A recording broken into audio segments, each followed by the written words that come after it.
It's just three brothers, Jim, Andy, and Steve. Every week we talk about what we find interesting. Hello and welcome to Doyle Boys, a podcast where each week us three brothers decide what is the absolute best of everything by going through a knockout tournament and deciding what wins each topic. I'm joined as always, I'm James, and I'm joined as always. I forgot about my name. I'm joined as always by Stephen. Oh, yeah. And Andrew. What up? There, that's the excitement level you need to bring to this shenanigans. And in this week's episode, we're going to be deciding what the best 2000s band is. 2,000 bands on the list tonight. 2000 bands. We'll be here a long time. Gonna be a long one. The actual bands that are in the episode this week are Kings of Leon, Queens of the Stone Age, The White Stripes, The Streets, Audioslave, Arctic Monkeys, Muse, and Red Hot Chili Peppers. And that is a straight list in the order, so everyone knows now. That's exactly great. what's coming, what's How do going to you feel happen. about that, Andy? I feel pretty good about it, yeah. Fine. Wait, what did he say? That's great. You know what? I didn't even think about bands that were, I know this is your section, Jim, bands that were misses. What is it? James's Loser Loves? James's Loser List or whatever, or honorable mentions, I don't know. Yeah, I've got a few. I've got a few too. Coldplay. I've got none, so let me go first. Okay. Fill us in there, Steve. I got none. I didn't have any Coldplay, you think, Andy? Oh, Coldplay, absolutely. Yeah, they were a big band in the 90s, Big certainly in our house growing up. I They were like quite Coldplay. big. I do too. Not the best band, I think, but No, they're not the greatest, but That's why they didn't make it, I suppose. Who got cut then? We must have picked 9 to start with and we cut 1, so who got cut, Jim? I can't even remember. who did get cut? I guess that's a moot point then. I guess it is who pretty else is moot. big losers then? you too. Yeah. Would have been hard to argue that they were good in the 90s though. Yeah, Because exactly. they were at their best in the 80s, I think. Have I Can't Leave Behind, that's in the 90s, so. Mm. I've got And a No few- Line on the Horizon. I like that album, but I didn't like that one. I got a bit few mid. major ones. Radiohead is a big one for me, but I don't think I would have got any support from either of you for that. No, I No. think they're another one that their best decade was the 90s, in my opinion. I only listened to Kid A Which is actually right. for the first time ever a couple of weeks ago, and that's Yeah. really good. Really is good. really good. When was that? 90s. That was like, no, that was like 2001, I think. yeah, I think it was like nearly the 90s, pretty close to the 90s. Another one's I think- Incubus is another one. Oh, I swear I was thinking earlier on, and I was listening to the music earlier on, and Incubus came on, and I was like, oh, we really missed out on that one. Incubus Yeah. are class. Incubus Do are you not class. You don't think Incubus are a little bit Southern Hemisphere? They just have this whole Southern Hemisphere vibe against them. How do you mean? And Not really, because they're American, like.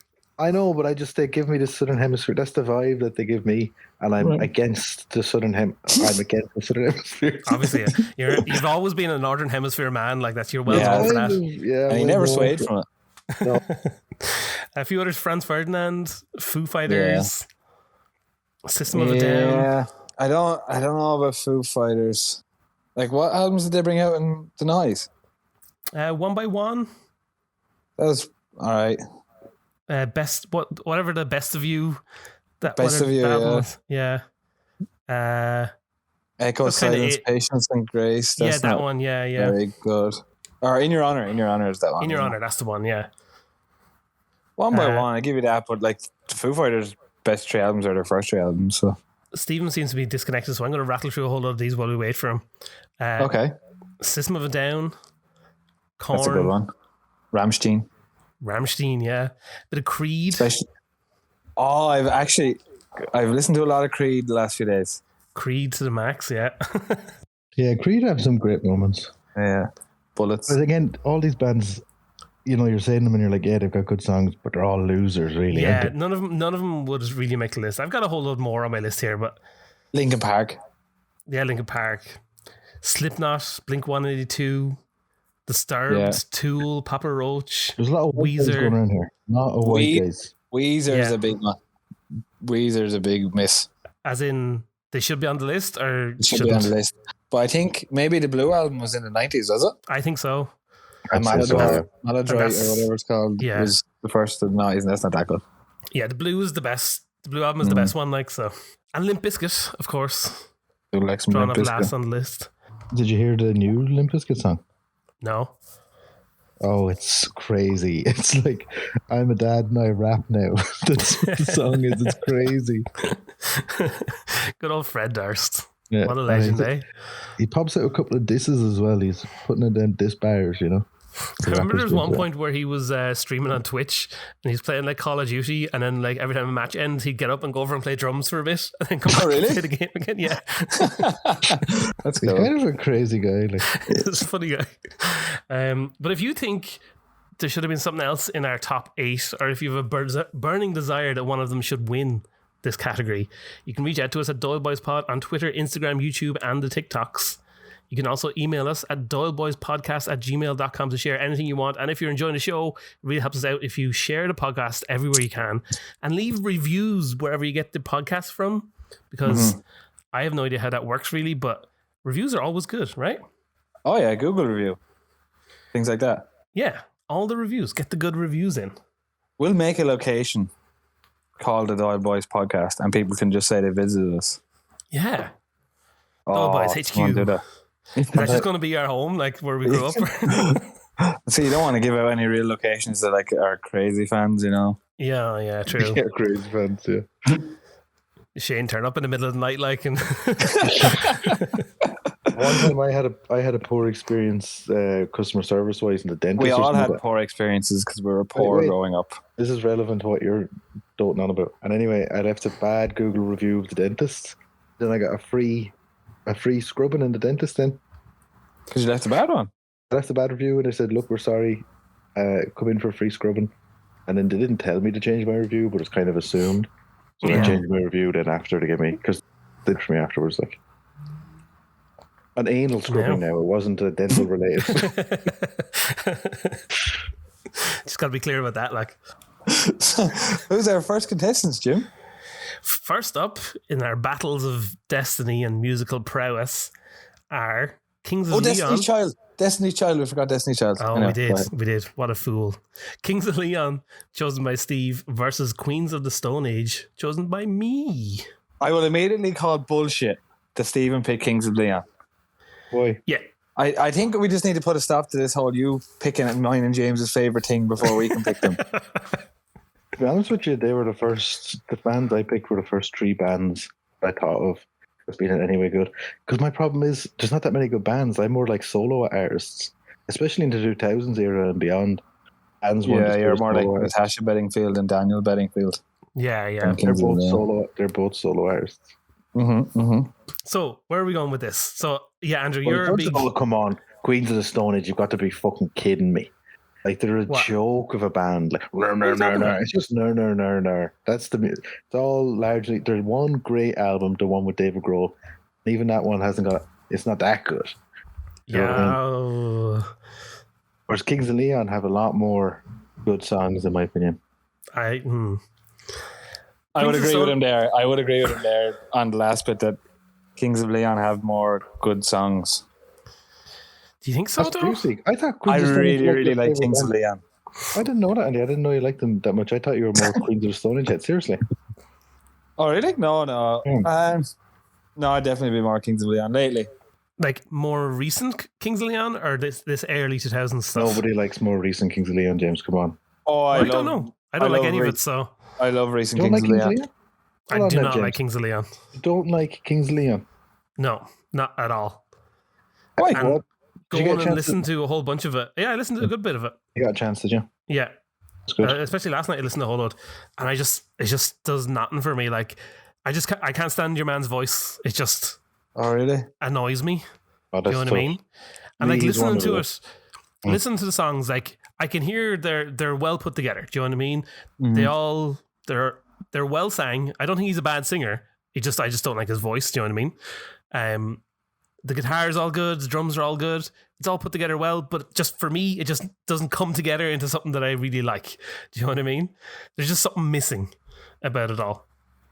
And then so many of their big songs are just like overplayed and driven into my head, like especially from the time of like going out to bars and stuff when they were kind of at their peak. Only by the and night. they're just everywhere.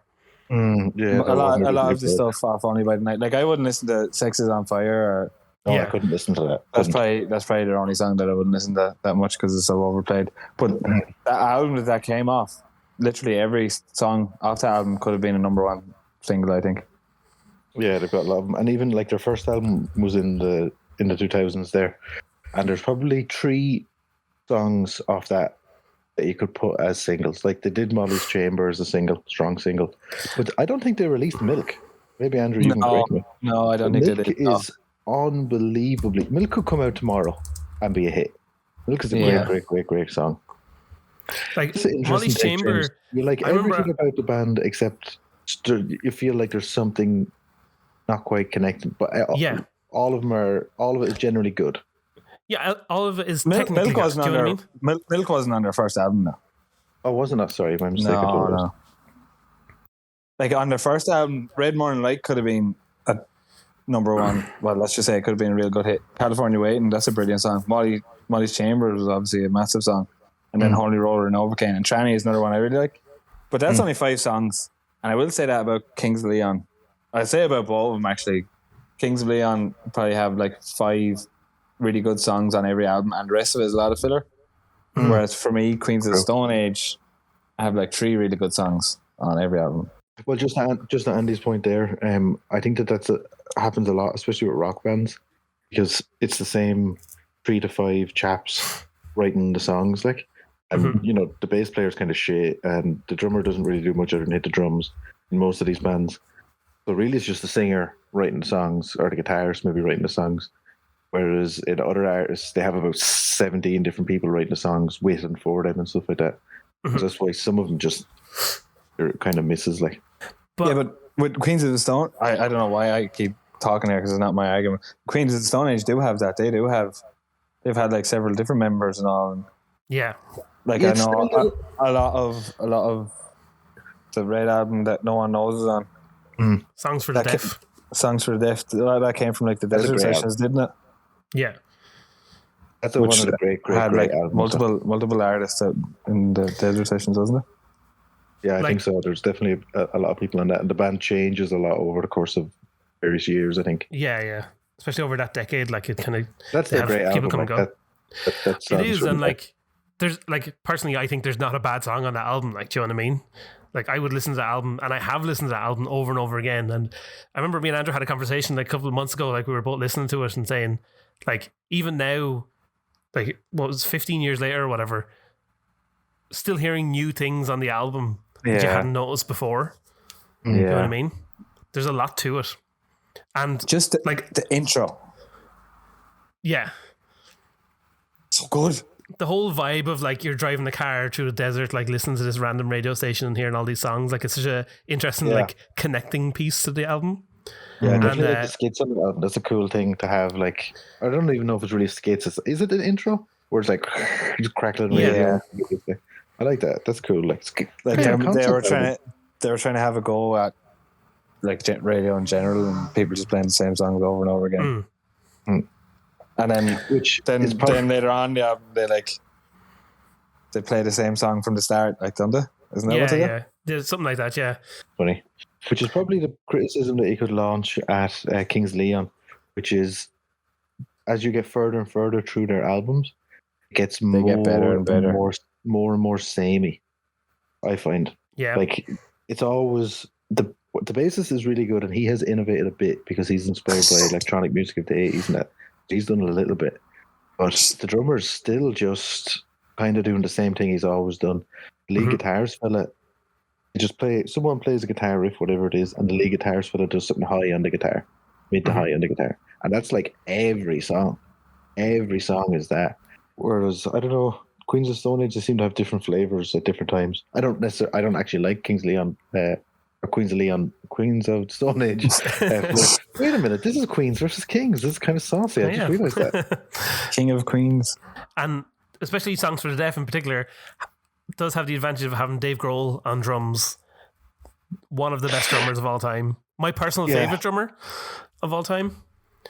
Now on that's one album he's on. Go on, Andy, you've got something to say there. So he recorded the drums, all the snares and all, right? and then he recorded all the cymbals separately, Yeah. Okay. which I think is illegal. Oh yeah, I remember they brought in a law about that, didn't they? But I don't think that should be. I think that makes all the drum and moo on it because it's like having two drummers. I don't agree think with so. that at all. I think what you're saying. I think so. Because I think so. I think it's more of an amazing technical achievement to record those things separately and still be on perfect time. Yeah, still be in perfect time, and It also was still breaking the law. no, I can guarantee you, there's probably about 7 guitars playing the one riff on it, and the guitarist just records it 7 times, and it thickens it up, and that's why it sounds so big, because he's put so many different guitars playing the same thing, and with slightly different tones. That's what makes it big. That's how they do it. So it's moo. It's pretty moo there. That's pretty moo. I give you a moo point. Everything I'm saying is moo because none of you bitches are convincing me either way. I'm here ready to be turned. My legs are up in the air. Well, here, listen to this then. The sound of Queens of the Stone Age is incredibly unique versus like Kings of whatever name, Kings of Leon are they're a good band, but they don't have a particularly unique inspirational sound. Like they kind of sound like this American, slightly southern sounding kind of band. Whereas Queens of the Stone Age, like your man Josh Homme plays a completely unique scale. I remember seeing an interview with him, like talking through the scale that he uses, and it's a slightly shifted version of the pentatonic scale, getting into musical theory, and but it's really cool. And if you start playing around in that, you'll immediately start sounding like Queens of the Stone Age. It's quite interesting. So it's cheap, easy to do. It is interesting. Well, he was the one who did it. He was the one who discovered it. Do you know what I mean? It's like saying, "Oh, sure, we all know about gravity now, but sure, there's only one fellow who worked it out." You know, God. So praise the big G man. Yeah, but he does overdo that a little bit, though. I feel sometimes that whole. I don't know if you can say that Kings of Leon doesn't have a unique sound either. I just think a lot of people have ended up copying Kings of Leon. Nobody was doing rock and roll the way Kings of Leon were doing it. Like I know I'm saying that they do this kind of same sound. They sound the same as themselves a lot, but I don't think you'd find another like. Although maybe that's a moot point actually, because at the same time you had bands coming out like Strokes, were kind of doing the same thing. You know, there was a rhythm guitar playing, and then on top of that there's a high guitar part, and then it was just kind of simple drums and a unique voice that wasn't necessarily bad. If you didn't like it, you wouldn't go along with it. The Strokes, that's who got kicked out. That's who got kicked out, because the Strokes are shit. Yeah, Strokes are class. Yeah, I'm definitely finding it hard to go here because, to be honest, going in, I was like, fuck Queens of Stone Age, but you've made some really good points. Okay, one other negative thing about Kings of Leon, it's 3 brothers in the band with their cousin. And like, do they think they're better than us or something? We gotta I feel judged by them, you know. Shane Murphy would be the guitar player. He'd be the cousin. Well, does Shane Murphy have any talents or skills? He used to be good at soccer. Well, we'll have him doing keepy uppies on the stage, so. Well, I suppose my point against Queens of the Stone Age is that Josh Homme kicked someone in the face, and all probably that the Kings Leon lads did was probably just shag people. So that's why I think that's a better band. I'd love to be shagged by one of the Kings of Leon. Oh, there's a lot of good-looking lads in the Kings Leon. Most of them now are the lead singer. But you know what? You know what's off-putting about Queens of the Stone Age? Their whole attitude. Their vampire guitar player. Oh, he's a horrible man, isn't he? Oh, he's definitely a vampire. I think he snuck his way into the band. This sneaky, evil guitar player who also plays keyboards sometimes. He kind of snuck his way in the Songs for the Deaf album, and then as the band grew, he kept on getting more and more center stage and taking more and more of a bigger role. And he was always evil. There's always something evil about him. He's a vampire is probably what you're sensing there. That's probably what it is. That's probably it. Like, there's no vampires in Kings Leon, so James agrees with me. So I think we're ready to vote. Well, one thing I'll say about Queens of Stone Age is like they did this have better be good, Jim. No, I'm to say a minute ago now. How many more? No, I'm just gonna say they had 2 amazing albums at the start of the decade, and then they kind of just get a little bit meh. Yeah. After that, do you know what I mean? I don't know. I might fire off a moo on that because, like, I think that the albums continued to be good throughout the whole 2000s period. They had good albums. They did dip Queens of the Stone Age. Queens of Stone Age. Oh, Queens of Stone Age, they're shit. Yeah, they never had anything good. That's what I'm saying. And one other thing, the only positive thing I'll say about Kings of Leon is like they managed to be in Always. They're the only band on this list that was in Always Sunny. So They get a bonus point for that. What do you mean they were physically in it as men? Yeah. What? I didn't know that. They were bartenders, weren't they? They're bartenders in the high school, yeah. At the high school reunion. School reunion? Oh my God. Yeah, so you guys going to vote? I vote for Kings of Leon. Yeah, I'm going to stick with Queens of the Stone Age for me because I think they're good and I don't like Kings of Leon at all. I'd absolutely vote for Kings of Leon because they're going to win. Oh, that's a moot point. But progressing from this round, I guess, Kings of Leon. Who won that round, Jim? The Kings of Leon. Who won in that round there, Andy? Kings of Leon, are you fucking retired or something? So next up on our list, we have the White Stripes, chosen by Steve, versus the Streets, chosen by Andrew. Who's going to win this one? I'd like to preface this by saying that when we chose this thing, the two of you said to me that one of the Streets albums is like a must listen to and it's amazing. And I couldn't remember which one it was, so I just started listening to their stuff, their album from the very start. And I listened to like the first 3 or 4 songs, and then I had to go do something else. I didn't have time for it. But those 3 or 4 songs were some of the best songs I've ever heard, and they don't sound like anybody else. And they're so unique and amazing and revolutionary. I was just fucking blown away. Like, I've listened to it all before at some stage, but I didn't pick the Streets. I'm supposed to argue against them, but they're so unique. I was very impressed. They really are. Like, the first couple of albums are fantastic. Like, the first album is really good, but probably not as good as the second album. And the second album is amazing because it has amazing songs, but then they all come together to form a narrative, which is really interesting. But the most interesting part of it is that it's all like you get these concept albums, like we spoke about John Frusciante before, and it was just the Empyrean is like this concept album where God becomes a Buddha and they both amalgamate into Flubber and he goes off on a jet ski or something. So nobody can understand it. But this is just like just a common man, like a geezer. It's like he's really good at just standing back and looking and watching how relationships are happening around him and how people are interacting around him. And it's like he's obviously he's either thought up the story or he's experienced some parts of the story and made a whole album out of it. Mm-hmm. And he's just like creating conversations over a whole album. And I think it's just unreal. It's extremely relatable. Extremely relatable, yeah. And they managed to make these interesting, unique songs into smash hits. They had number one hit. I don't know if they're number one, but they had, big major hits. Like Dry Your Eyes, Mate, was a huge... Yeah, massive. It's a really good song as a standalone song, but in the narrative of the album, it's even better. Yeah. Even the Streets' first album, he was, he was a nobody. And grime was starting to kind of become a thing, getting onto the radio. Not really in the early 2000s, but he made this album, and it was kind of grimy. It was kind of like someone who listens to grime, but then listens to American hip hop obviously as well. And he made this album, and he got it played on the radio.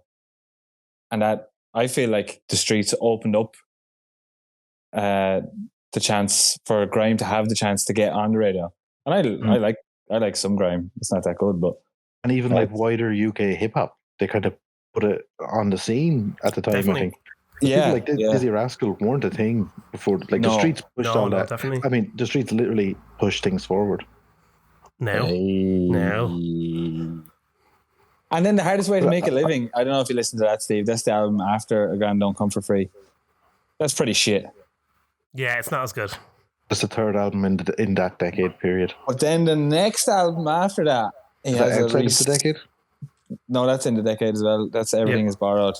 That's a really there's nothing remarkable on it, but it's just a real calm and it's a real good album to listen to. There's just cool songs on it, but it's not as good. It's definitely not as good.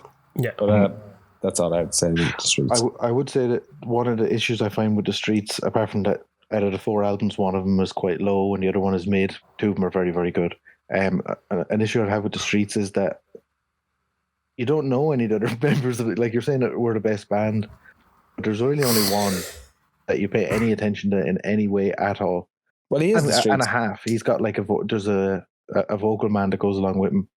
But yeah, he is the Streets. But like, if you look at the wiki and you look at the band members page, there's 10 of them, like, you know, in and out around the band. Yeah, there's a whole heap of them. I never even considered that, actually. Never considered it. Never considered it as a band, which I think is a very valid point. But like any other band, there's one lead songwriter. Do you know what I mean? And that's your man, Mike Skinner. Yeah, I mean to say I never considered that they weren't a band. That's what I mean to say. Yeah. All right, that didn't come across at all. Sorry. That's probably my bad hearing, though. So there you have it. The Streets, not that good. Everyone agrees. And what about the White Stripes then, Steve? Yeah, Andrew, you posted about their album The Still, and you posted a grimace face, and I didn't know if that was like, oh, this album is amazing or this album is terrible. What it meant was I had listened to 2 songs on it, and I was like, oh my fucking God, this is some good. Yeah. And I continued listening to it, and it was just the same stupid noises over and over again, and I now hate it completely. Even in my notes, I say, never knew about this album at all. I had never heard about the album. Never even knew there was an album called The Steel from the White Stripes. And my notes say, never knew about this album at all. It's wonderful. And then ... I thought, but then it became so boring. And honestly, that is my opinion. I'm not trying to run it down just because I picked The Streets, but I just find it so boring. Yeah, that first album has those few problems. Like, you can tell, like you say, there's those 2 songs where you're like, whoa, what the fuck is this? And you're really going for it. And then as it goes on, you're like, okay. Because you can tell they have something's there. And it's not quite, you know, what it potentially could be. And if that had been the only album they ever would have brought out, it'd be but a footnote, barely a footnote in the history of music. But the next album, this next album, don't force me these Kanye lyrics. They've got songs like Dead Leaves on Dirty Ground, Hotel Yorba, Fell in Love with a Girl. You know, these are amazing songs. There's 3 songs. There's 3 songs. That's all they have on the album. That's literally the only 3 good songs on the album. But they brought that album out the next year. And then the year after that, Seven Nation Army. There's no home for you here. I just don't know what to do with myself. The Cold, Cold Night. Which is a cover. Every song is a good song on the album. There's no bad I just don't know what to do. I just don't know what to do with myself as a cover. It's a cover, but it's a great version. Yeah. People do covers. Sometimes covers are good. Yeah. I don't know. I'm just saying. It's a cover. No, you weren't just saying. You were belittling it for being a cover. Don't say you were just saying. Do you remember when Johnny Cash covered Heart? That was pretty shit, wasn't it? Because it was a cover. No. You've been moved. But there's no bad song on the album Elephant. There's no bad song. Oh, there is. There's plenty of bad songs. Which one? Pick one, because you're wrong. You've got her in your pocket. It's a beautiful, beautiful song. Hypnotize. It's so okay. Hypnotize. Nobody cares about. It's not that important of a song. Like Little Acorns. Little Acorns is good. Yeah, you're talking about concept albums. Little Acorns. My point is that in the space of 2 or 3 years, they had 3 albums, and every one of them had 2 or 3 songs that were good. And Elephant had most of them that were good. And let's not forget, like Seven Nation Army. You want to talk about a big song? Yeah, The Streets had a couple of hits. Seven Nation Army is one of the songs that will be remembered in 100 years. Like, yeah, I don't like it though. That's only because you've heard it 5,000 times, played 70 different ways. Like. It is a monster of a song. Like, what's on their next album then? The next album? Mm-hmm. Well, before we move on to that, let's just take a break, and just enjoy. Let's just enjoy the thoughts of the Seven Nation Army and stuff. And it doesn't get much better. I'm not going to go here listing a rake of songs. Like, it's really only got one good song on that next album. Yeah, I'd agree with you. And then maybe the album after that, probably one more good song as well. This is my opinion, okay? Yeah, I don't think I'd bother listening to that next album. So I haven't been keeping count per se, and I can't count per se. But The Streets have like 11 tracks on a masterpiece, and over the White Stripes' lifetime, they've had about 8 songs that are really good. They are really good. And The Streets also have really good songs on their first album. Yeah, as well. That's true as well, Jim. Thank you. Yeah, well, Andrew mentioned that he listened to the first album, and 2 of the songs, he was like, "This is the greatest thing ever." So obviously, the White Stripes have really good songs on the first album. But then I listened to point there. Let's just fire that off as mood.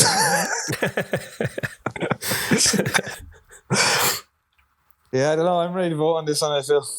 Yeah, I think I just want to say that the only other point I have to make is that, we mentioned how the streets are sort of, the band members are completely anonymous and there's loads of them. Mm-hmm. This band there's two of them and everybody knows that they exist. Okay.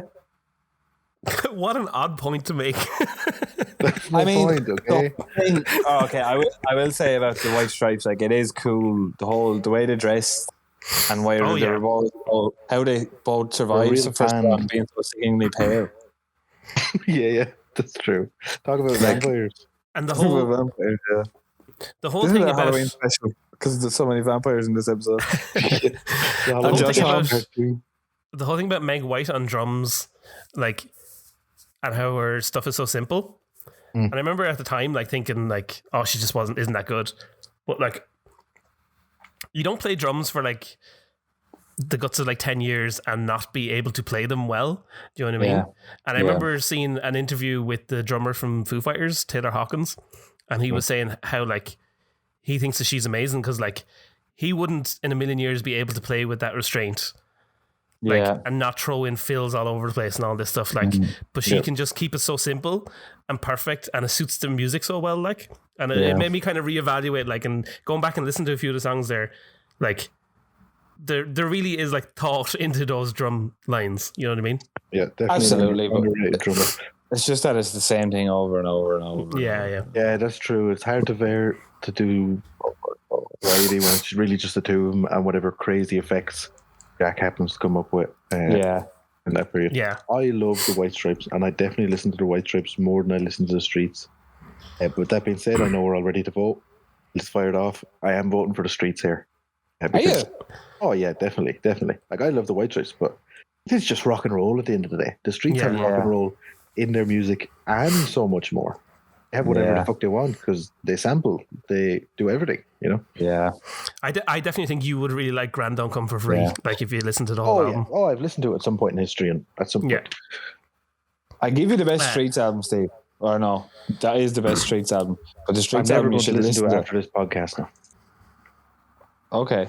Computers and Blues, 2011. Just missed out by like half a year. But that's a really, really I haven't listened to that. Yeah, I actually seen the title of that on Wiki there just as we're chatting, and I thought, oh, now that really interests me now. That's my thing. Yeah, that's cool. Anyway, I'm going to be voting for the Streets there now. Yeah, and I will also make it unanimous. Oh, right. So next up on our battles, we have Audioslave, chosen by me, versus the Arctic Monkeys, chosen by Mandrew. And Andrew, you were saying you got a chance to listen to Audioslave during the week, is that right? Yep. That was an enjoyable experience, was it? It was hard. Why was it hard? Why are you giggling? It actually was hard. They only have like 2 albums, and it was hard. It was really hard, because none of it makes any sense. There's no thought put into anything. It's just, what? His voice is good, but none of his lyrics are any good. His voice is very, very good now, to be fair. Very good. Great voices. He's amazing. Mm-hmm. You're not impressed with the lyrics? No, sure, why are they? I don't know. Alone I Wept is one I'm remembering now. It's one great. It's just a great line and many great songs. But okay. He just keeps repeating the same thing over and over again in a lot of the songs. If you listen to him, like Show Me How to Live, Gasoline, Coaches, they're all just, he just keeps repeating the same stupid lines over and over again. And I do like Audioslave, but when I was listening to him, I got so mad. I didn't punch anything because I'm not a puncher, but I cried. But I think that was a very conscious, like, thematic choice on the album, because, like, it's not like he can't write good lyrics. Do you know what I mean? Like, all the stuff in Soundgarden that he's done, and even the albums after are much more diverse and stuff. I think there was a conscious effort to make it be thematically the same on the album. And I think that first album... You think their later albums are better than their first album? No, that's not what I'm saying at all. I'm saying I'm saying they had a thematic idea. But, like, that first album, like, is fantastic. Like, I don't think there's any skips on that album. Oh, no. Let's hold on a second and get it up. Like, so they have 3 albums. I think the first one's amazing. Shut Up, Son, I Am the Highway, Hypnotizer, Exploder, Bring 'Em Back Alive, Light My Way, Get Out of Character, all skips. They're all fantastic. I thought this was the list of certs. The first two or three you mentioned, I was like, these are certs, yeah. Shadow on the Sun? No. I don't. I like their bangers, but I've never. Shadow on the Sun. Like, how could you not like listen to Chris Cornell singing and go like, that's brilliant? So I think we're verified that Andrew's not a fan of Audioslave, speaking broadly. What about the other band that we're talking about here? Some other who are we even talking about? Like the Arctic Monkeys. What? Can you guys remember when they came onto the scene? Yeah. There's nobody else sounded like him. Nobody else sounded like him. They were just except for Franz Ferdinand, that they just like bit their style off. No, they're not like Franz Ferdinand. They bit the sound off completely. Like Franz Ferdinand is nerd rock. Had a small bit of Franz Ferdinand to him in that I think they were both playing Telecasters and they had that bright sound. I know, that bright, horrible, twangy sound. I hate the sound of the Arctic Monkeys guitar. I hate it. Oh, I love it. I love that. That's why I'm a Telecaster. It's all true. No. One major reason I can't stand the Arctic Monkeys is because I remember Dad was obsessed with them for a while, and on a Sunday morning, after being out the night before, like after me being out the night before, and a little bit sensitive in the morning, he'd be playing the Arctic Monkeys at full volume at like 9 o'clock in the morning, and I'd be like, "Who? Why?" That's illegal. Like, they're definitely out of tune. Those first 2 or 3 albums are definitely out of tune. How good of a band must they have been for what I can only assume he was about like 60 then to be playing first to convince a 60-year-old man to blast them out loud at 9 o'clock in the morning on a Sunday morning. And he was after James had his 3 bottles of Beer de France. Exactly. Yeah. 3 little bottles. 3 bottles. No, the Arctic Monkeys shaped a generation. The Audioslaves did not shape anything. They're a super band. They're an amalgamation of previously good bands. Yeah, exactly. Who all hated each other. 2 amazing bands come together and then make an even more amazing band. But they never liked each other. What are you talking about? They hate each other. That's why Chris Cornell killed himself. I don't think that's true. I think he killed himself because you touch yourself at night. I still remember the hype of when Audioslave were coming together. Second album. Oh. No, and like I'd never listened to Soundgarden at the time and never listened to Rage Against the Machine at the time when they were coming out. And I remember everyone being like, 2 great bands. 2 great bands, yeah. Mm-hmm. And I remember at the time, like on like MTV2, they were hyping up this new song, Cold Cheese, coming out. And then like the first play of it, I was like, well, this is amazing. Like the intro to Cold Cheese, where it builds up and then the drums kick in. Wow, wow, wow, wow, wow, wow, wow, wow, wow. Intro part where it's like some weird glitchy thing, and you're just like, what is this noise? How is he doing that? Where is this coming from? Like, it was crazy. Whereas Arctic Monkeys, you're like, turn it down. In Coaches they said play loud. Arctic Monkeys, you're like, turn that down. Yeah. Don't need this. Don't need this stuff.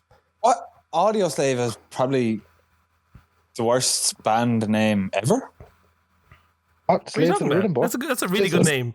Terrible name. How is it a worse name than Arctic Monkeys? Because the Arctic Monkeys it defines the band. They're kind of like this new wave of rock that, I will say again, literally shaped music in the noughties.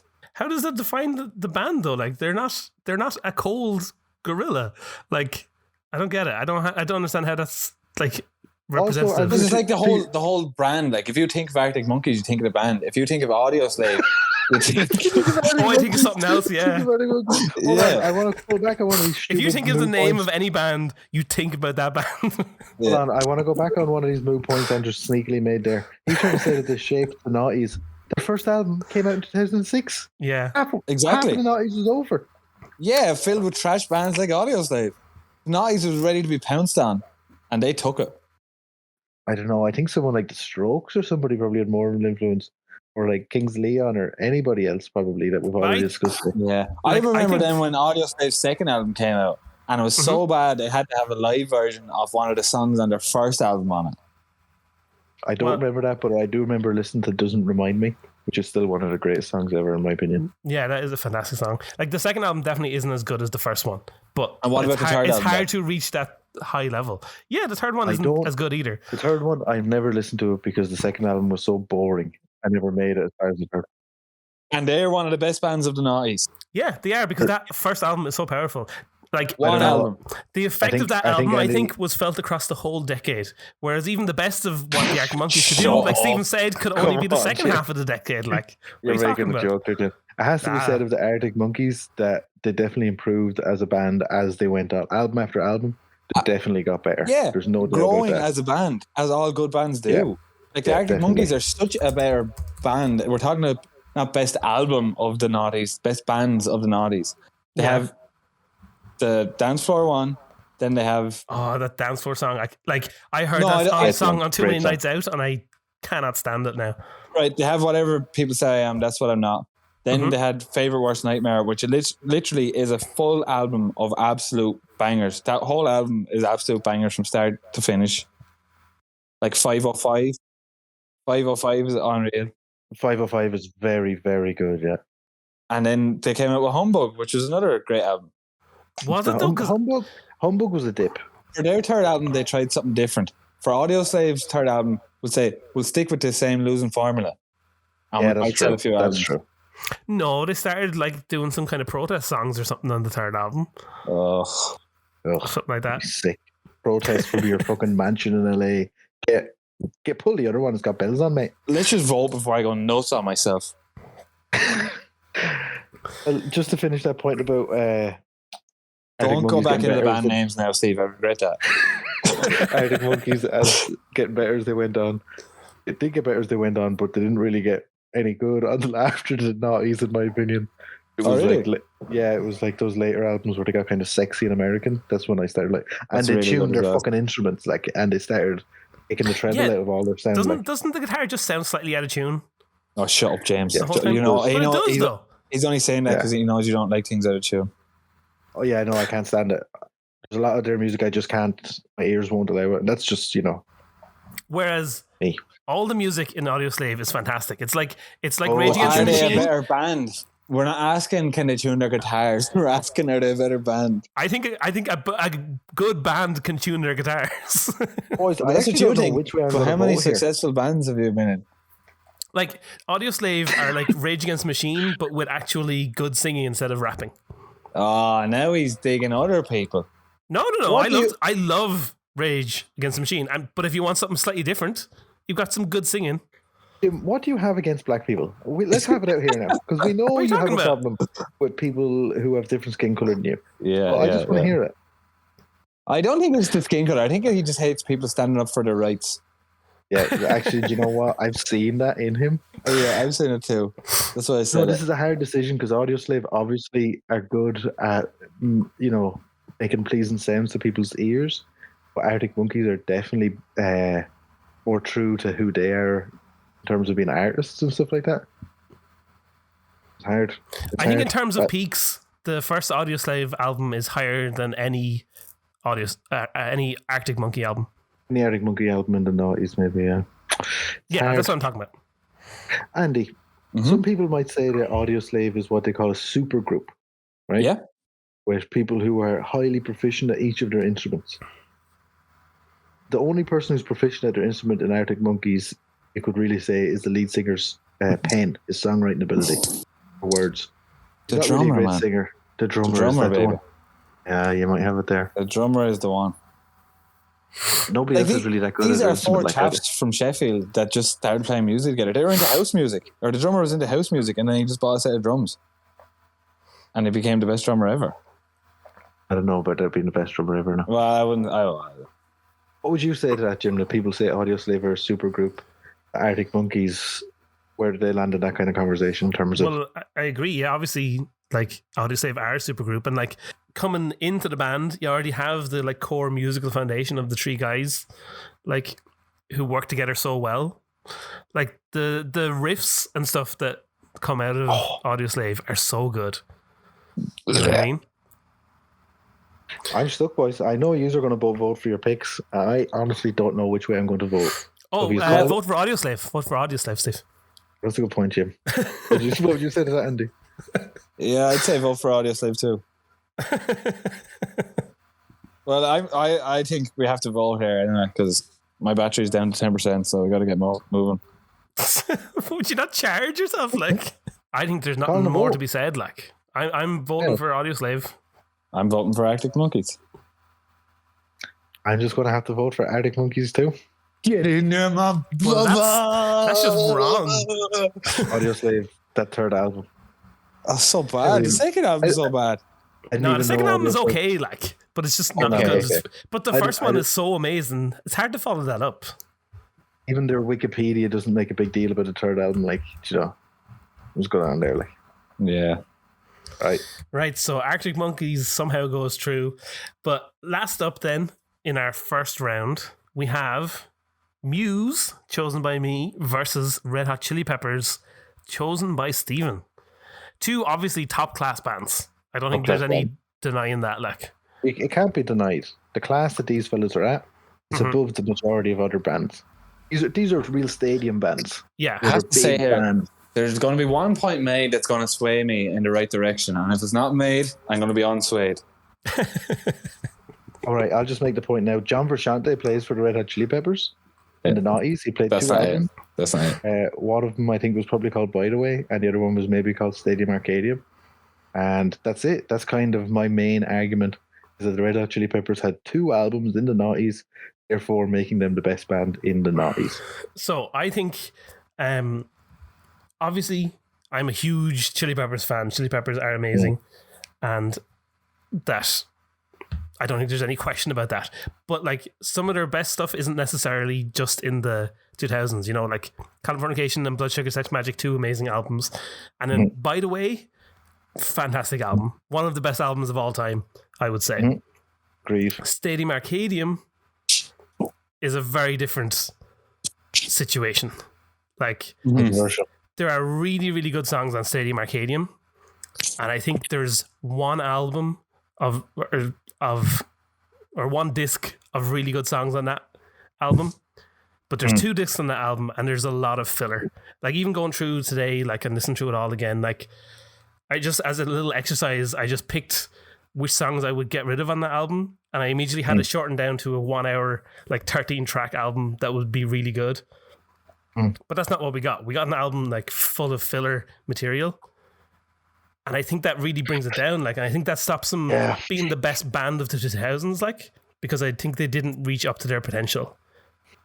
I think that's a decent point, except for it's completely and utterly just terrible. Like, because I don't think that it's down to. It's not the band that picks the songs. The bands have a limited visibility on the quality. Who picks the songs? It's a collaboration between the producer that they hire, which is so often Rick Rubin in this case, where It is so you have often to him hire- on that album because he produced it. Yeah, but, it's so often Rick Rubin with the Chili's because he did most of their albums since the Blood Sugar Sex Magic one. But like, you know, it's normal that bands will write 20 or 30 or 40 or maybe even way more songs for a project, and then you cut the shit and you keep the good ones. Yeah. But that's in a dialogue with the producer. So all we can only assume that it was some sort of artistic choice to put it. Look at I have two hands raised here now. Yeah. Two hands I've raised. It was some sort of artistic choice to put out that many songs. I think they must have known John was going, or John knew he was going, or something. But I'm looking through my Spotify here with Stadium Arcadium on it, and I've 1, 2, 3. Oh, the third one is audio commentary for Stadium Arcadium. 3 songs out of 28, I think it is, I have not favorited. The other ones are all, in my point of view, good songs and better than. I think you'll find more good songs in Stadium Arcadium than you will in Muse's entire discography for the 90s. Was Muse in the 90s? Big drop off towards the end of the decade. Big drop Definitely off. not. Definitely not. I will say I was kind of leaning more towards Muse at the start of this, but Stephen just swayed me, Jim. Well, I haven't even had a chance to talk about Muse yet. Like, I don't think you're going to convince me though. I think Muse are like the typical example of a band showing their growth over time. Like they started out, their very first album that isn't even in the decade has like a particular sound and sounds very early and has a very kind of trying to be Radiohead almost kind of sound. And that's what they're criticized for. But like over the next decade, like they went in a completely different direction. Like, and how their sound changed over time, I think is amazing. Their growth throughout that period, I think they probably have the most albums out of anyone on our list. I'm not sure. But yeah, well, you're criticizing the Chili's for having the most songs on an album, and now you're praising Muse for having the most albums in a decade. I mean, you want to talk about Muse? Yeah, that's a completely different thing, though. Like an album is a statement. Like, do you know what I mean? Is a particular collection of songs. Like, I just think Stadium Arcadium is too long, but like, I think all of Muse's albums like are a good compact thing that all fits together perfectly. No, I think their career was too long. Like when you look at the albums that they had, Origin and Symmetry put them on the scene, right? That was the one with Plug-in Baby, yeah, so on and so forth. That really brought them onto it. And yeah, it's got some good songs, but God, some of them are just him going on and on and on and showing how good he is at pressing buttons on the keyboard fast. Like, and then you have Absolution, and that was kind of their pop album. Like, it was the one that appealed the most to the masses.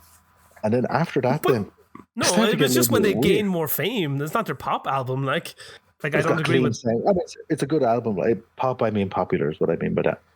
Yeah, but like clean, like the bass line in Hysteria, like that's a big dirty like synthy bass line, and it's so good. Like how that's not a clean sound.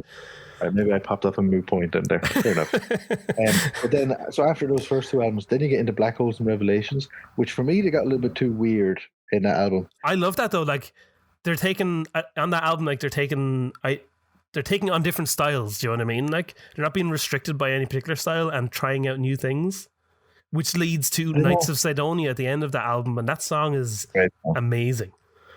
Great song. But I do feel like they don't try out that many styles. I feel like they do sound a bit samey, but I think you could say that of any band in the world, they sound samey. Certainly the Chili's, you could say that they sound a little bit samey. There's a lot of stuff I know you didn't say anything negative about, by the way, because I don't think you're able to say much negative things about it. But to me, there's a little bit of samey going on in a lot of places there. Like, it's a really elegant, beautiful noise that they're making, but they do just make it the same noise very, very regularly. See, I think that actually follows true to Stadium Arcadium, where I think they're repeating a lot of the same ideas on Stadium Arcadium that they've done before, in a way. Yeah, do you know what I mean? I agree with that. And actually, did the Chili's have any other albums that decade? They must have had one with Josh that decade or something like that. No, that was 2011. It took another while, did it? Yeah. Because I know that this is basically Moo because it's outside the decade. But I think that just extended on with the Chili's. They just kept on making this same similar sound that they kind of discovered through Californication and By the Way. And then they really just kept doing it a lot in Stadium Arcadium. And they never really got away from this sound that they've discovered now, like, which is a great pity. Hopefully the next album is really bloody weird. I really want it to be weird. It's going to be interesting to see what that's like. I like all the Chili Peppers albums with Josh. So. That's definitely an opinion. Do you know how many songs there are on, by the way? Like 11, maybe? Not that many? 15, yeah. 15. Whoa, it really goes on. 15 really, really good songs. Do you know how many songs are on each disc of Stadium Arcadium? It's like 14 on each disc. 14 and then really good songs. Yeah. Yeah, but like it's too much. Look, let me put it this way. I've said before that like I always think you've said nothing before because you're wrong, right? You're wrong about this, son, and I'll fight you, right? Who's the best bass player in the world, or one of the top 5 bass players in the history of the instrument? It's the bassist. Oh, the alcoholic guy from Muse, is it? No, it's not him. His weight fluctuates too much to be good at bass. Lee is always the same, crazy as fuck. Who's one of the top 5 drummers in the history of music? It's the drummer from the Chili's. The drummer from Muse. Like, the drummer from Muse is one of my favorite drummers of all time. Chad Smith is an amazing drummer, but he's not like what? He keeps it simple in a really, really good way. But like I like the drums of Muse are some of my favorite like rhythms, and like the way he uses the bass drum in Muse is like one of my favorite things. One of the great things about Chad is that he makes you think he's doing something simple, but there's not many people can play drums the way that Chad Smith plays the drums with such elegance and grace. And that's why you see him now popping up, playing drums on all sorts of hip hop albums. He's played music for Ariana. Okay, this isn't hip hop, but he's played songs for Ariana Grande, Post Malone, and all this, because to get his feel, which is the real magic of drums, is unique. Like, nobody else has that. So that's 2 of the greatest instrument people on the go, right? You have Jam Shante. I mean, who are you going to? What? I mean, it's John. You can't even. It's John Frusciante. Like. Yeah, but he left the band. He left the band during that decade. So everything else you've said until this point is now Moo, James, because it's John Frusciante. Like John Frusciante is amazing, obviously. Like, who's going to play guitar? Oh, will we get someone to play it? No. John Frusciante is here. Let's get him to play it. Okay, yeah, John Frusciante. Like, and Anthony Kiedis is a good front man in terms of performance, and he has very, very interesting lyrics. Yeah, but Muse managed to keep their whole band together for the decade.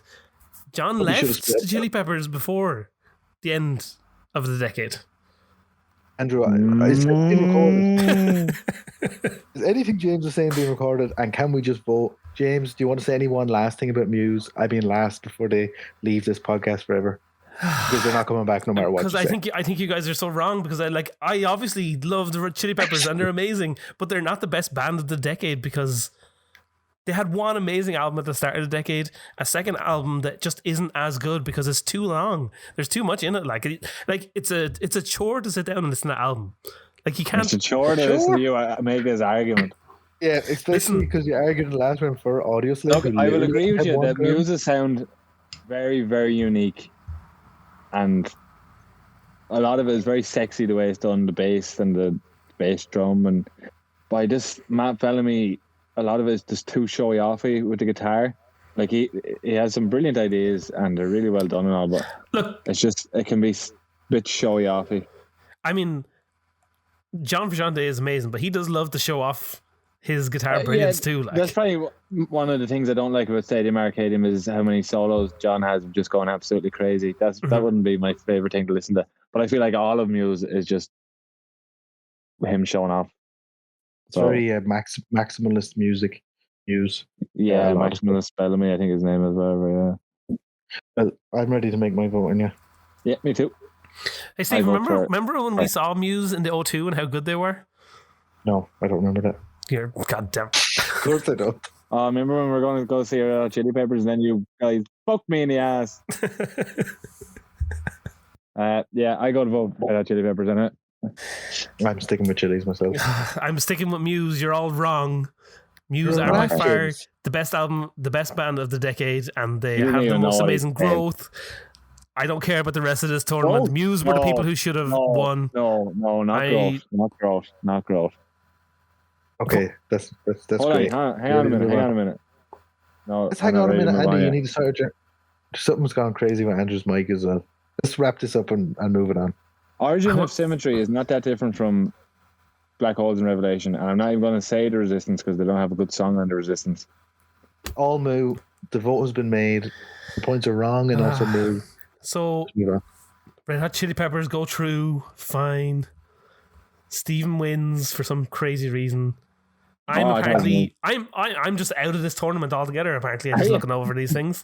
Music wins really now. The Chili's went through. It's a joke. Oh my god, I'm completely out, and Andrew has 3 of his bands through to the second round. What? I told you I'm winning this week.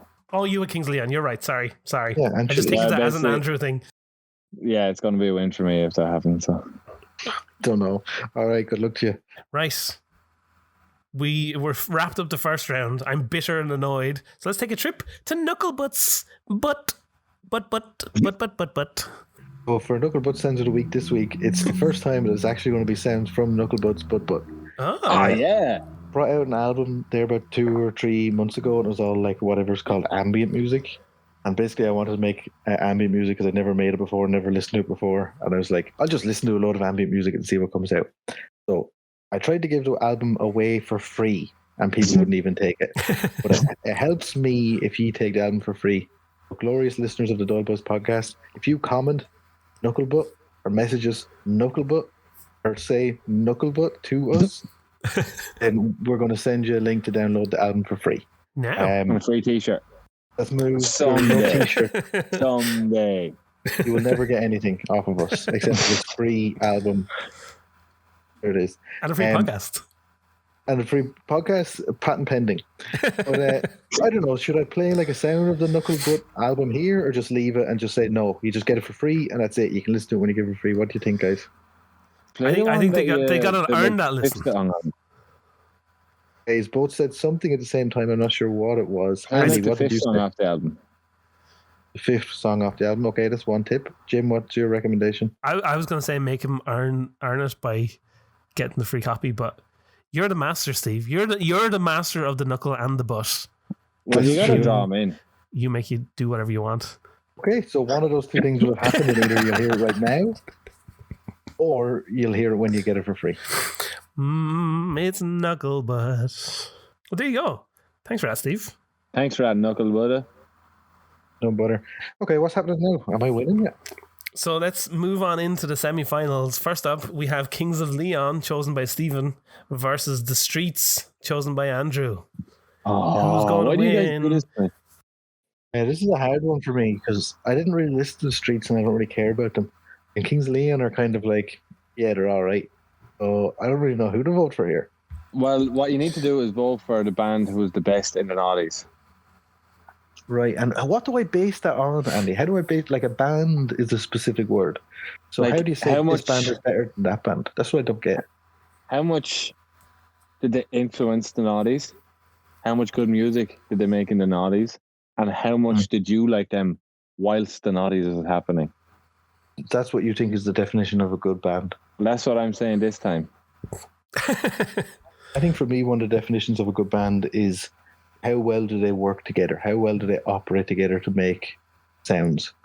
Well, why did you ask me then, if you're just going to tell me what your reason was? I just came up with this right now. Just right now. Well, because what you said I thought was stupid. So,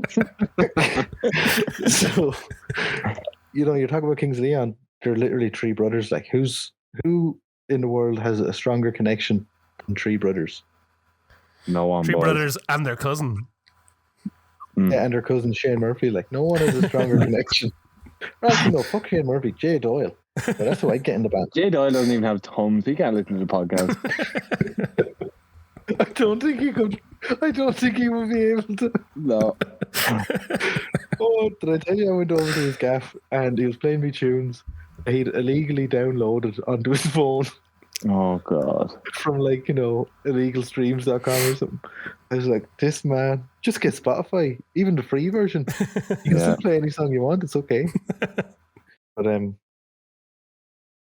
yeah, I think that's the definition of a good band, whereas I think Streets, did they even know each other? They're just a couple of guys from the Streets. Yeah, but the Streets made an actual masterpiece. Yeah. Kings of Leon did not. Kings of Leon for me are just music that's really nice to listen to. It sounds really good in my ear hole, and I can listen to an album the whole way through. I like when I was doing my house, I just turned on Kings of Leon and just left it going for a week straight. Yeah, and just listened and worked away. And you couldn't do that kind of. No, you actually have to listen to the Streets. Yeah, which you don't always want to do. Mm-hmm. But like I think like you said before, like I think the influence that the Streets had is a lot more far-reaching than Kings of Leon, for example, because like like you said, like that sound of the Streets, nobody else was doing that at the time, you know. Even the name, the Streets. Yeah, great name. It is a great name. It's a great name for the sound, for the music they make. Well, that was I had a racial kind of emphasis to it there, James, when you said it that way now. But I think you always like a band with at the start of the name. And it's shocking that no one had taken the Streets for that. Great job there now on the naming of it. They could have just called it Mike Skinner and the Mikeettes. Or Mikey and the Boys. Mikey and the Boys. I think that if a collective like the Streets was to come up next week, I think it would be, what's it, Mike Skinner, I think is his name, is it? Or Mike Streets? Yeah. Mike Skinner. It's Mike Skinner, I think it would just be Mike Skinner. And behind him is all these producers and stuff like that, like the same way that you see a lot of artists these days. You think, it's Post Malone, but Post Malone has a load of people doing stuff with him and for him and stuff like that. Yeah. So I just question, I don't know the dynamics of the band, so it's hard for me to say. Whereas I know the dynamics of Kings of Leon. One is the good-looking brother, and the other two are all weird and not quite right and stuff like that. And then the cousin is a little bit on the outside. So you know the dynamic. They've done documentaries and stuff. Where the Streets is, I just don't know as much about them. I agree. Like the Kings of Leon are your kind of basic classic rock. Just Kings of Leon band. The Kings of Leon. Whereas Streets are like You can't King's Leon of that. He took it off the street. No, you're right, Jim. Andy is right. King's Leon have that easy listening factor to them. They have peaks in the ease. There's moments of greatness. Like Milk. Yeah. I'd hate a bit of peaky Milk now. Did you listen to Milk, James? The song Milk? No. He told him, Steve. Well, maybe I did. Maybe I did, but I don't remember. Son of a bitch, he told you. I listened to a lot of songs in the last couple of days. Done being told. Yeah, I don't know. I'm ready to vote, boys. I'm ready to vote. James, who are you voting for? I'm the decider. You're supposed to be voting for your picks. All right, screw you then. Stephen, who are you voting for? Screw you. You vote first. You're the one who called the vote. You have to. No, you vote. You vote. No, I'm going to say something funny. I'm going to say something funny. All right. Well, I'm voting for the streets. Oh shit! I'm also voting for the streets. I'm voting for Kings of Leon. You goddamn bitches! Yes. Kings of Leon removed. Thank God. Supposed to go. I can't hear half what Andy's saying now. No, I know. His fury has made his phone blank out for a second there. No, Steve. No. What's wrong with you now? What's going on? I was saving up my fury. Oh, I can't believe you didn't vote for Kings of Leon. The best. Like, how many albums did they have in the 90s? A lot. And they're all really good. They're not, though. There's a lot of made in there for me. Like, that's all. Let's move on. This whole podcast is moo. That's exactly how I felt when Muse were eliminated. Oh. In our other semi-final, we have Another band I didn't get to go see. Didn't get to the Kings of Leon's tickets. Boo-hoo. Okay. I just think seeing bands live, I'd enjoy them all much more in a nice, comfortable, enclosed sort of atmosphere. That's just my vibe. Like, that's what I just get blasted, bro. Yeah, that's the thing. I'd have to get really blasted to do it. Yeah, just get weird with it. And then I need to take a shit. That's just too much stress. Oh, it's going to be messy. So let's move on from this conversation before we got too far into it. After I got news that I didn't have COVID the other night, I was like sitting there and I was all happy that I didn't have COVID, and like literally 33 seconds later, I had to go take a massive poo straight out of nowhere. I must have been all tensed up, all blocked up, man. Anyway, speaking of shit, Arctic Monkeys versus Red Hot Chili Peppers. I'm ready to vote. Oh, like, Andy, what part of you is going to say Arctic Monkeys is a better band than the Chili's in the 90s? I'll remind you, the Chili's has Chad Kroger. Yeah, it's going to be a hard one to argue. But what I will say is that the Chili's best album isn't in the 90s. Like Blood Sugar Sex Magic is the best. That's what I said in the last round, but sure, that's a moot point, I guess. Well, I don't think you said that, though. I don't think you said that. I 100% did. Kind of slyly said it, yeah. It's overproduced. By the way, and Stadium Arcadium are both very overproduced. I don't know about that now. I'd like By the way is like peak album goodness for me, is one of the best albums of all time. And I don't agree about being overproduced. I would say that from Andrew's point of view, he likes things to be like recorded in a fucking tin of beans, which is how the Arctic Monkeys music sounds. Like it's been recorded. Really does. Arctic Monkeys sounds like we went to the Red Hot Chili Peppers concert. I got too drunk and I had to go to the toilet. And there's a band in there at the same time going, I bet you look good on the dance floor, innit? They're not in it. They're from Sheffield. I mean, I know I'm not going to win this one, but the Arctic Monkeys were a band for longer in the 90s.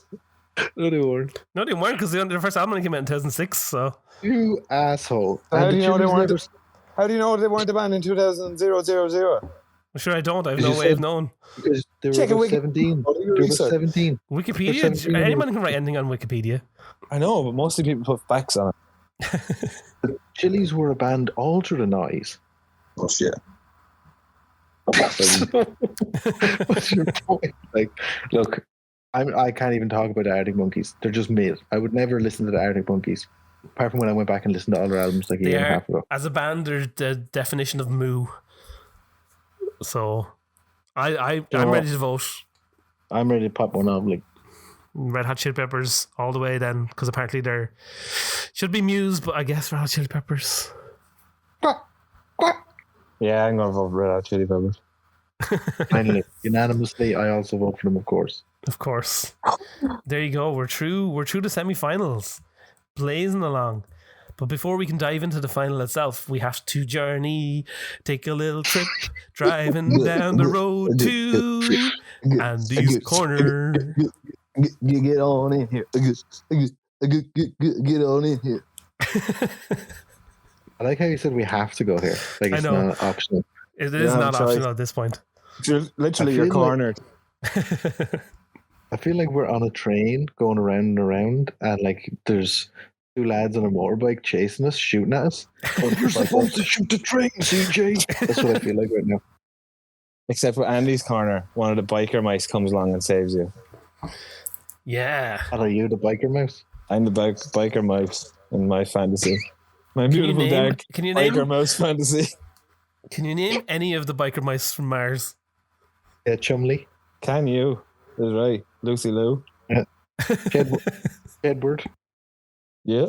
I think there was like a Vinny. Are you trying to run me down here? Is he running me down here? No, I'm just asking. I think we've actually used up all the allotted time for Andy's Corner. Yeah, I think that is probably the end of Andy Corner. Right, moving on. No. Well, Andy, what have you got? You're not getting off that easy. This week, Andy's Corner is topical. Oh, What we are doing. In a way, kind of. Anyway. The thing is, it still could be anything. I might change it. No. If you, therein Stephen, i.e. James, could learn one instrument, what would it be that you don't already know? Drums. I really want to learn to play drums. Really, yeah. I'm desperate to learn to play drums. I have a pair of drumsticks to practice with, and I'm always like going around the place drumming things. Yeah. I desperately want to learn to play the drums. How do you go about learning drums? There's like fundamentals you can learn, or you just learn by playing along to songs. I want to get Rock Band again and just play along with songs on Rock Band, and that basically teaches you. I don't think Rock Band teaches you though, does it? I think it teaches you the basics. You get the feel for it. Yeah, you get the feel for it. Singing, but I'm fairly certain that for Christmas, the missus is getting me Xbox Rock Band drum kit. Nice. It's very easy to turn into a drum kit that you put into the computer and play into the DAW now.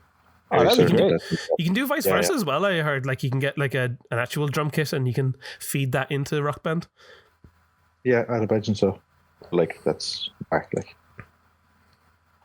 Yeah, that's Mark. So Steve, what about you? You are for non-listeners of the pod or of Stephen's brain. He is a multi-instrumentalist now. I am. He's a what? He's a what? He's a man. He's a minstrel.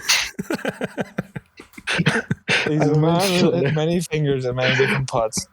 Yeah, there's one thing you're going to see when you download the Knucklebutt album called Knuckle Down. Which is funny because you're going to download it. Is that I do dress up in blackface for a lot of I am an old-timey minstrel boy. Got the white clothes. I didn't even know that's what minstrel meant. I thought a minstrel was someone with like a flute prancing around. Oh, yeah, that's like a medieval minstrel, yeah. Yeah. True, yeah, that's what I meant. So what instrument would you like to learn that you don't already know? I don't already know. I know you're limited here.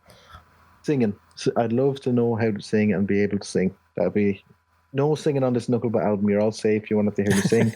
I cannot sing. But I asked the instrument. I'm not taking that.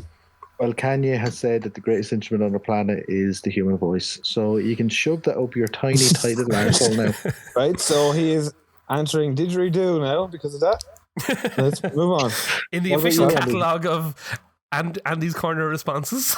Yeah, on the tracker. What about you, Andy? If there's an instrument you could learn, probably guitar, right?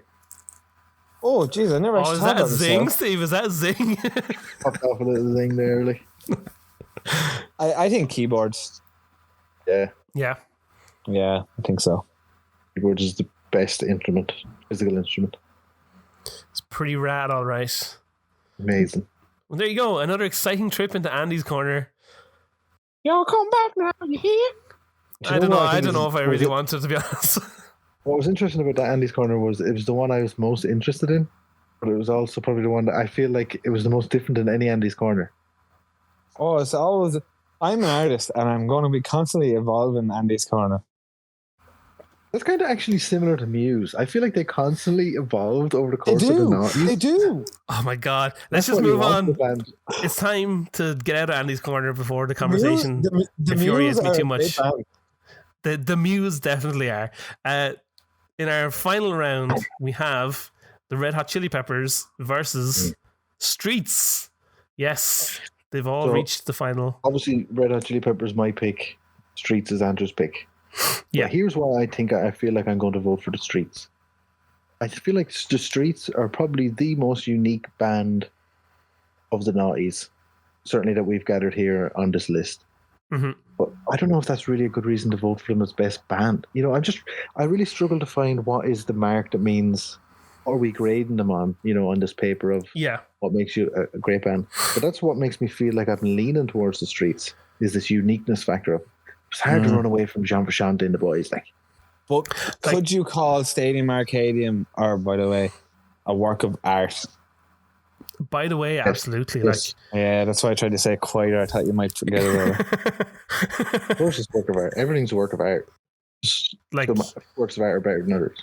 Like I said, I think By the Way for me might be one of the best albums of all time. I think Grand Don't Come For Free would probably be high on that list as well. Top 50, maybe top 100. But it's not going to be in the top 10, I don't think. For me personally. I think to be remembered as a band, like Nirvana, say, would be the best band of the 90s, maybe.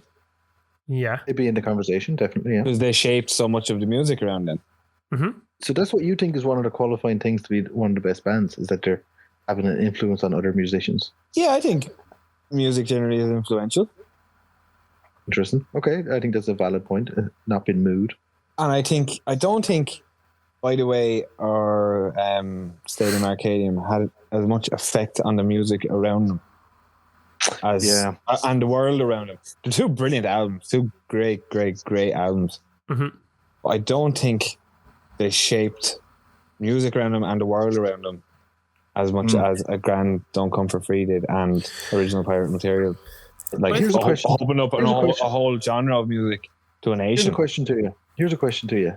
Can you name any artist or band that you can say is directly influenced by the Streets or directly influenced by the Red Hot Chili Peppers in the Red Hot Chili Peppers' entire career? Any one band who's influenced by those other bands? Well, they sued the guy from Fate No More because he danced around the stage like Anthony Kiedis, but that's about it. But I mean, and what about the Streets? Any band that's been influenced by the Streets? Dizzy Rascal. Was he influenced by him, or was he already on the grime scene? I'm not sure about that. So, that's just a moot point. Then you just made a great. Big, it is a bit of a moot point. I think it has come out to be a bit of a moot point because it's hard to define what the influence is.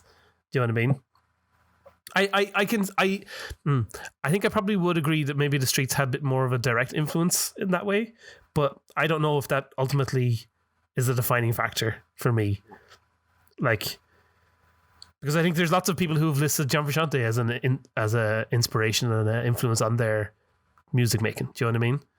I think for me, the thing that makes the best band is a group that works the best together. Mm-hmm. And I think nobody works better together in the 90s than the four boys. Who makes a better connection? Like, if you were lucky enough to see the Red Hot Chili Peppers live performances that they did, especially on the By the Way tour. Yeah, who knows? Maybe their new one might be as good. Probably, almost definitely not. But the amount of jams they're popping off, they're just popping off jams, and the jams are tight, and most of the songs on the album, that's just them. They turn up the practice, set up the gear, they pay some lowly minstrel to set up the gear for them, and they just jam it out, and that's where the songs come from, And I think that's just that for me is what really makes it. I flipped now. At the start I was Streets, and now I'm Chili's. I don't know what's going on. I get your point there, but I don't agree that that's how they write the albums at all. I think the albums are very scripted and protracted together. I think they come together and work on it together and jam towards a point. Like, but I think he doesn't even listen to you, Steve. Yeah. What the fuck is he saying? Like, I'm saying that, like, I think it's not about the jam with Chili Peppers. It is live, and their jams are so amazing live. But like, I think the songs, like John Frusciante in particular, I think is very kind of, especially on By the Way, he was very much in control of the melodic nature of the album. Like, but one thing I will say about By the Way is, think of where like rock music was in like 2001 in terms of like new metal and all getting very heavy and everything like that. And the Chili Peppers come out with this very, very different album that's like much more melodic and about like... In 2001? 2002 they came out, isn't it? I'm not sure. You said 2001. I'm saying 2001, like... 2002, yes. They weren't necessarily just being influenced by the music around them, but like they were putting their own stamp on the world. I think that did have an influence on things. Coldplay were around, so... Yeah, but Coldplay are shit though. Like, Coldplay are made... But there was melodic music around, like. Yeah, I'm not saying that there wasn't, but yeah, but they weren't the rock music of the time. Okay. Anyway, John Frusciante is in the Red Hot Chili Peppers, and he's not in the streets. There you go. Yeah, but you can't just vote on that, like. Well, that's why Muse got knocked out. So. Why? But I feel like the Streets, I just would struggle to just listen to. I just don't listen to the Streets. That's the thing. I just don't listen to them. Yeah. Well, hang on now, right? If you can say there's a piece of art there, it can still be the best piece of art ever, even if you don't look at art. Yes, that's true. Yeah. You know. Well, I can't say that it's the best piece of art ever because I've never seen it. Yeah, but this is a podcast. You're not going to be able to see it. We're talking about, but you know what I'm getting now? You're doing a metaphor, just in case you weren't aware. You're doing a little metaphor here. Yeah, exactly. That's what I'm saying. What I'm saying is, yeah, maybe it's the case that you think that if I listen to the Streets, I would think that they're better than the Chili's, but I simply have not done that. Okay, so you just haven't done any research. And I turned it you on. Haven't listened like, to You haven't listened to the Streets' work of art. I listened to a bit of it, and I was like, "There you are. That's it now." I don't think we should listen to your vote. Fair enough. I am just thinking here, though. Oh God! About The Grand Don't Come for Free, and that album is very good. Like, it's a work of art. It really is. Like the whole nature of telling this narrative. A work of art. I won with Kanye West by keeping repeating that. So that album, and like it tells the story of like this guy kind of losing touch with his friends basically along the way almost. And then the final song on the album does this amazing thing of he gets involved with this argument with someone because he pushed all his friends away, and it gets to a point and it gets to this really shitty ending to the story, and then it rewinds back to the start of that song, and it starts playing the song the exact same way, but then he starts to think slightly differently, and he's like, oh, maybe my friends were right, like maybe they were trying to stick up for me. And as as his thoughts change slightly, this really gentle piano starts to kick in the background. Yeah. Oh, and it's so, the first note of that piano kicking in, it just fills you with this feeling of like just goosebumps all over your body, like for me anyway. And like, and then it goes on, and he calls his friend, and like it becomes about like, you can take your life two different ways. You can like forgive your friends and try and be open to what their experiences of life are almost, or you can shut yourself in and shut yourself off from the world, and you end up in this shitty situation that like is never going to be good for anybody. Stephen, like, do you know any of them like stoner guys that are they're just existing, they're just smoking weed. Anything that happens isn't their fault. And they just have not a bad outlook on life, but they're just totally negative. Like, like when you're younger, that these people just trot along. It's like his whole story was his mindset being in that place. And then just at the very end, he just changes to having a different outlook, like you're saying, James. And that's when the piano kicks in, and it's so good. It's really good. It's really good and really well told story on the album. Whereas Anthony Kiedis just yammers on jibber jabber. I was just thinking as James was talking there, wouldn't it be great now if they did a super group of everyone from Chili's and then just Mike from the Streets? Yeah. That'd be great, because your man Kiedis does just do a bit of yammering. Like, there's has some great lines and great lyrics. He really At does have great times. moments in there. Did you Yeah, ever really- did you you've ever got to hear him look for talking about Danny California, right? The biggest single God. off from Stadium Arcadium. Mhm. He's like, oh yeah, I started writing this song, and then I realized that Danny is the girl from Californication, and by the way, and I never even knew about it. And I was just like, that's because you're talking on your whole. Yeah. Yeah. It is a bit, isn't it? Oh, It is a little jeepers. bit like- I never liked that story that No. was I don't spun know about that how- song. Yeah, I was actually going to bring it up as an argument for the Chili's, but then I realized that this is an argument against the Chili's. Like I still feel like the Chili Peppers, you know, they'd struggle without Anthony Kiedis because he's what really makes them unique. He's what makes them different than every other rock band. Like, Mhm. but in Yeah. many ways, he's the thing that stops them from being Super Saiyan. Super Saiyan. Yeah, It would be Super Yeah. Saiyan. it will be Super Saiyan without that. If Like, they had like Elaine Staley or Chris Cornell. is that a Chris Cornell? Yeah, but then they'd just be another rock band as well. But Or Elaine Staley. I think it's a strong argument for the Streets that they were innovating and they were raw and real when they came out with their music in the 90s. Whereas the Chili's, it definitely were not surprising. Like it was a shock that they could make something so good, but it wasn't a shock that they were playing guitar, bass, drums, and rapping / half Like side the vocals. Chili's are just going the way of the Rolling Stones, or they're all these decrepit 50-year-old men that are still touring. Like Yeah, it's a little bit embarrassing. Like it's great that John is Blood- back. Blood but Sugar anyway, Sex that's Magic was their best album, and they haven't reached that peak since. I mean, I would agree with don't that, in agree. my I do think By the Way was their best album. Okay, Yeah. you can be wrong. But. Yeah. I can see an argument for that. I can also see an argument saying that Californication is their best album. Yeah, Yeah. Like, that was a great run of albums. But Right. Yeah. Are we ready to vote? Yeah, I'm going to vote for the Streets. Steve? I am also going to vote for the Streets. I'm also going to vote for the Streets. Oh my god! I I'm think believe such it. a I think- master craftsman at this podcast that I just made the Streets beat the Red Hot Chili Peppers. I think It was I good think arguments, out of good these arguments two, for that. right? Out of these two, the Streets I think beats out the Chili Peppers because I think all my arguments against Chili Peppers going through against Muse still stand up. I don't know why the Streets are the best band of the 2000s. I don't agree with that at all. Neither do I. Neither do but I. It's Kings of Leon. Kings of Leon are the best band. it's Chili's. They've got John Frusciante, man. But You just voted Fact- against. I know, yeah, but the Streets were innovating. At the end of the day, the Chili's were getting stale. But the second half of the 90s, that Stadium Arcadian album, like, they're getting awful stale. Yeah, It was a big album for me because all I liked was rock music. I never paid attention to the Streets. But, like, I mean, the Streets, like I said in the argument earlier on, the Streets have all of the types of music in their music. That's great. And yeah, I don't know anyone in the band, but they're doing it. Like, they're making good stuff together somehow, all of them. I think I need to send this to Mike Skinner. There you go. The Streets, the best band of the 2000s, according to the Doyle boys. That's our definite opinion. That's what we've decided Who put on. the Streets in? Who put the Streets in? Oh, Me. there's just no way to know.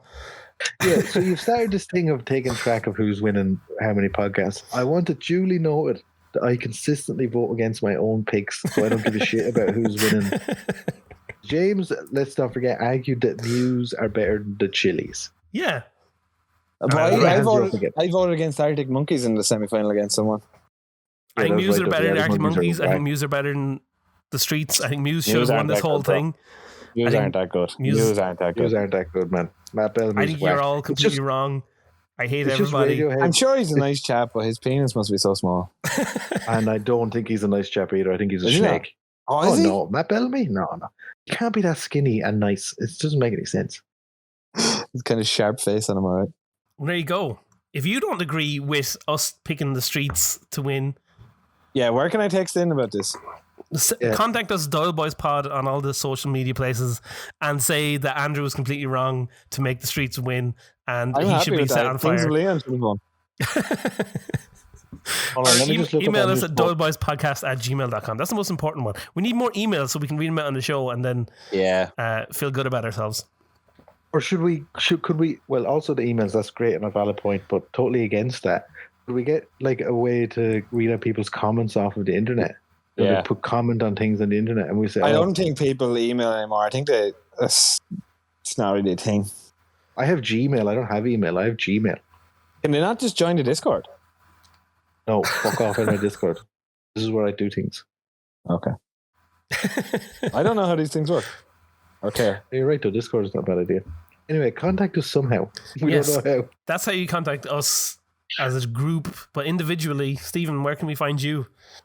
TikTok or Instagram, and it sounds like Knucklebutt, but it hasn't got the U in it. So some people call me Kinklebutt, some people call me... We brought it up last week. Go back and listen to last week's podcast a couple of times. Just leave it playing. Drop a couple of likes. You know, rub one out. It's grand. Nobody minds. It's all good stuff, right? Mm. And if you want to find me on Games Plus James everywhere on all the cool places, go learn about making games. I just released a course about making a Metroidvania style game. People seem to like it. So go do that. Jim, was there some sort of dodgy deal on Skookaboom at the moment? I thought I'd seen something. There is a dodgy deal, but it'll be over by the time this podcast goes up. So you've missed it, guys. You've missed it. Now too slow. But you can still go buy Skookaboom on Steam. It's a fun game full of fun. It's very fun. Buy the game. It's cheap. You can have an evening worth of entertainment. How could you lose? A whole evening. Cheaper than going to the cinema, you know? Or getting stabbed in the eye. But more expensive than the free Knucklebutt album. That's true. Do you remember when you brought Skookaboom over to Andy's house and his young fella was in it? Yeah. And he was just loving it. That was class. Yeah, that's true. And the young fella's like somewhere between 7 and 10 years of age. And everybody in the room was enjoying it. So it's a game for all ages. All Asians as well. All Asian people. From Russia. And Andrew, where can you be found on the internet? Could you just say poly-Asian then? For all the Asians. I don't know. I think poly-Asian. Oh my god! Like, that was my way to try and wrap up the show. Why are we still having this conversation? Poly-Asian. I don't know, but like they got some poly-Asian people. They can play the game too. Anyone can play it. Yeah, no disgrace, no discrimination. No, it's not a disgrace. No matter what nation you're from, don't feel disgraced. And you can find me in the streets. That was the show. That was the show.